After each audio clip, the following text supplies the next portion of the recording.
Oh, start of a new decade, and that means a whole bunch of brand new shit to talk about. And with quarter one just wrapping up, I figure... Wait. What do you mean it's almost August? There's no way that... Fuck!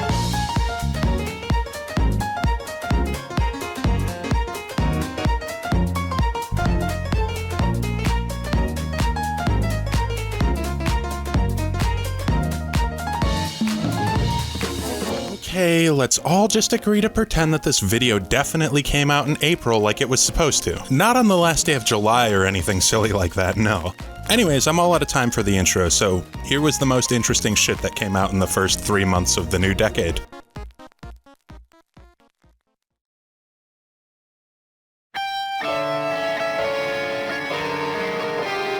Alright, so I'm going to be 100% honest about this one. When I first watched Pet, I didn't understand what the fuck was going on. So I thought to myself, okay, maybe I just missed something. So I took the time to watch it again, and I still did not understand what the fuck was going on. So I'm just gonna vent about it for a little bit, because as a show, it was still more interesting than quite a few things that came out this season. And I suppose it would be best to start with the things that I actually did enjoy during my watch. First of all, the whole concept of image users and the way that they manipulate people's minds and memories is pretty damn cool. I also genuinely enjoyed the whole trippy fever dream art style. And to top it all off, every piece of music used in the soundtrack, including the opening and ending, were phenomenal, to say the least. Moving on to the things that I didn't like. There was next to no world building until the final 3 or 4 episodes of the series, and I think that that's the main reason why I didn't really get it. How am I supposed to understand anything that's going on when I'm not given any damn context? And by God, the characters. Before I saw Pet, I didn't even know it was possible for me to hate every single character in a series, because you're a piece of shit, and you're a whiny bitch, and you're a piece of shit, and you're a whiny bitch, and you're a piece of shit that turns into a whiny bitch, and then dies. I mean, all in all, I didn't hate my time watching it, but if you're gonna give it a shot, exercise a little caution, because I wouldn't necessarily consider this series to be good.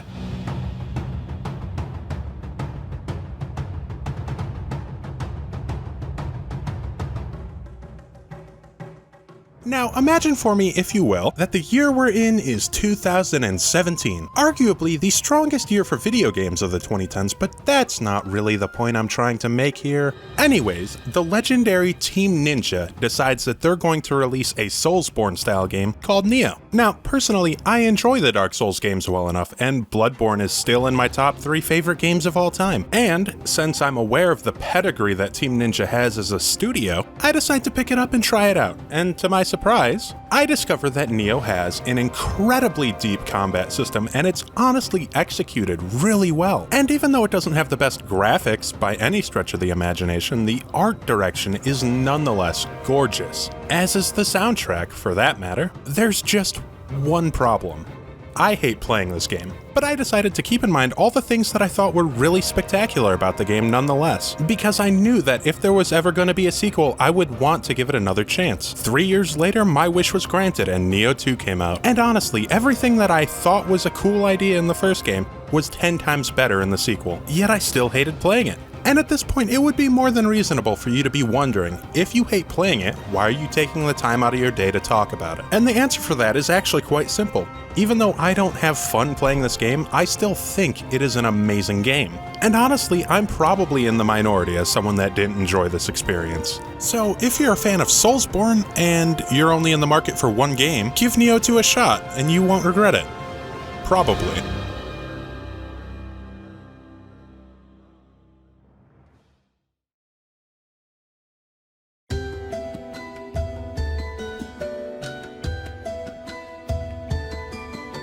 Oh, Somali. From the bottom of my heart, I truly did want to love my time watching you. Just to clarify, it's not like this was a bad show or anything like that. Quite the opposite, in fact. Orphan Child in the Forest, Daddy was actually a pretty good series. It just never ended up hitting me in the feels in the way I thought it would. Which, in itself, is a little bit of a bummer. Because on paper, this is usually the type of show that I would just slurp up. Like a milkshake. I'd drink it up. I mean, come on. A slow burning, somber feels type experience is just one of my favorite things, especially when it takes place in a sort of desolate yet vivid fantasy setting. So yeah, the disappointment in my heart was a big oof. I guess that's just my fault for expecting something that wasn't going to happen. What Somali did provide me with, however, and honestly this is how I would suggest approaching this series, was something to watch every week or so. I wasn't really adamant about how caught up I was, right before I would fall asleep. And honestly, I think that this series is best when it's enjoyed in that manner. Not really a required watch, but if you have the free time, I don't think anyone would walk away from Somali hating the experience.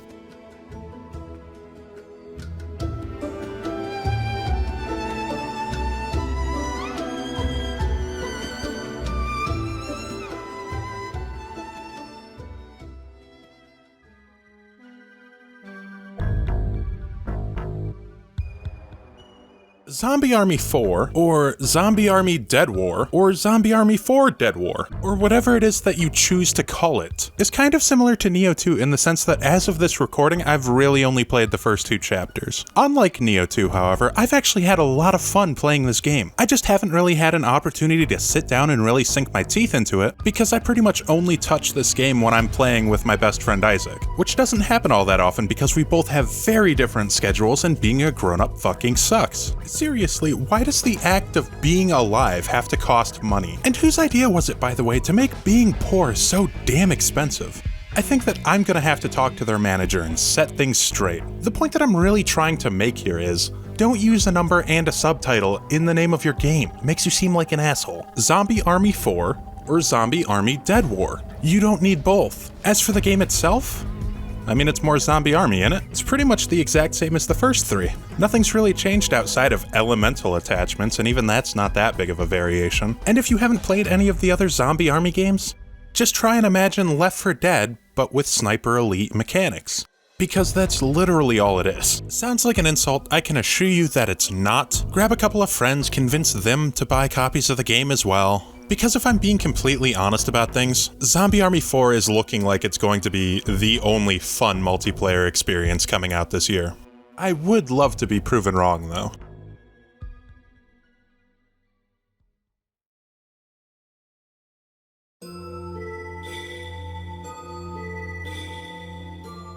Can I just start out by saying how fucking gorgeous this show is? I don't know why I'm asking like it's not my video. And if you said no, then fuck you, I'm gonna do it anyways. This show is goddamn pretty. Just a real treat for the eyes. And the best thing about it is that not only does this show look good, it actually is good.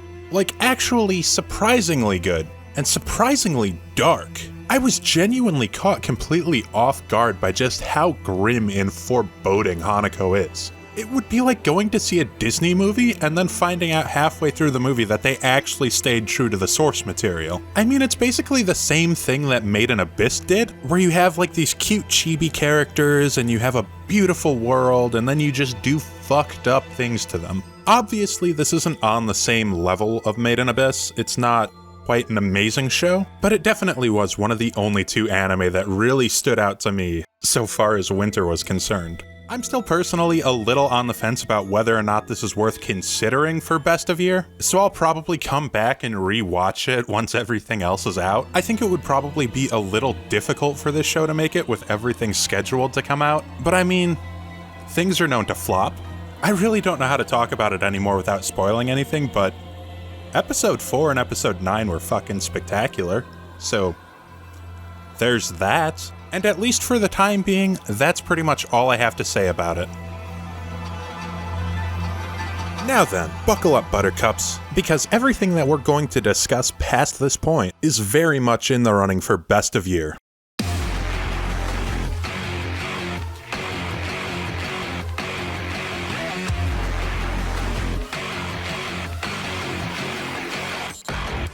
Doom is back, baby, and do you know what? I think that that's a cause for celebration, so if you will excuse me for 1 second, I'm gonna get a little hyped about it. Ready? Fuck yeah. Generally speaking, I try to avoid giving edges to one platform over another, but franchises like Doom are truly what PC gaming is all about. And while yes, this is a fantastic game, I don't necessarily know that I would suggest it for console. I just feel like aiming with a controller is probably a little slower than how you should be playing this game. Now, if you don't own a PC that you can play games on, and your only options are to play Doom Eternal on console or to not play it at all, I would still say definitely play it anyways, just maybe not on the hardest difficulty. But honestly, goddamn, it just felt so good to have a fun FPS game to play again. Because no joke, I think the last time I enjoyed myself this much just running around shooting shit was when the last Doom came out in 2016. Every shooter lately has just felt like it's trying to take itself way too fucking seriously. And it always feels so much more refreshing to have a game like Doom that just says, hey, here's bad guy, make them go boom boom. Not every FPS game has to be some overly dramatic fluff piece on the costs of war. Just learn from this franchise and let the players have fun sometimes.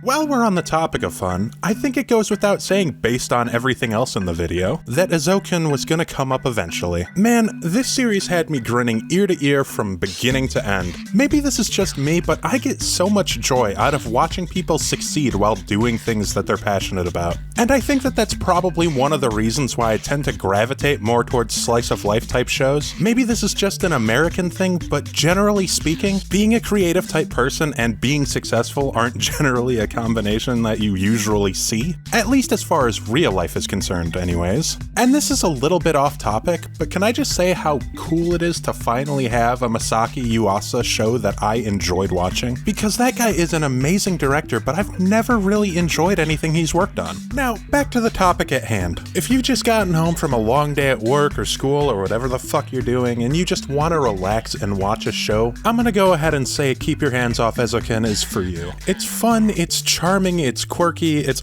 honestly got some of the best animation that I've seen in a long time. Whoever was in charge of sound design as well, oh my god, marvelous work.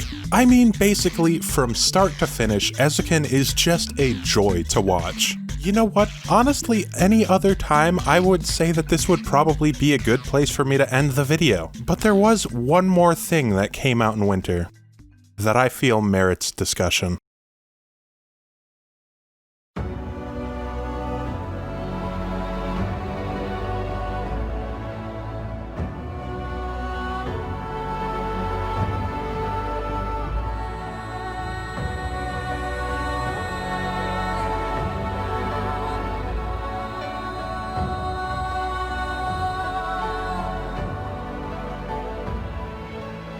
The 2015's Ori and the Blind Forest is a game that I unabashedly adore. So when I caught wind of the fact that 2020 would see us graced with a sequel, I was already expecting strong competition for Game of the Year. What I wasn't expecting, however, was for Ori and the Will of the Wisps to just say fuck all that noise, and then proceed to just out and out strong-arm its way into contention for Game of the Decade. And despite it releasing only 3 months into the 120 that we're going to see, I would not for even a single second consider that to be an overstatement. Is Ori 2 a perfect game? Of course not. Perfect games don't exist. But nonetheless, this game is a masterpiece, and there is simply no two ways about it. And I feel like it's also worth mentioning that this praise is coming from someone who, generally speaking, doesn't enjoy playing Metroidvania-style games. I've never been particularly gifted in this genre, and I tend to enjoy it more when I don't fail repeatedly. Yet somehow, almost in defiance of logic itself, Will of the Wisps almost entirely undermines the annoyance of failure, at times even going so far as to make it feel like a reward. And this is particularly true of the major escape sequences in the game, due in no small part to the exemplary score that Gareth Coker composed. Seriously, this man understands majesty in music in a way that not many other composers do. Ori is far more than a pretty picture with beautiful music to accompany it though, and every single second I spent playing this game felt like nothing short of pure magic. It is just truly a breathtaking and mesmeric experience that I cannot suggest enough. If you haven't played Ori and the Will of the Wisps yet, go and treat yourself, it is well worth the money. But do try and keep in mind that I am currently accepting no responsibility for any lingering depression you may have afterwards.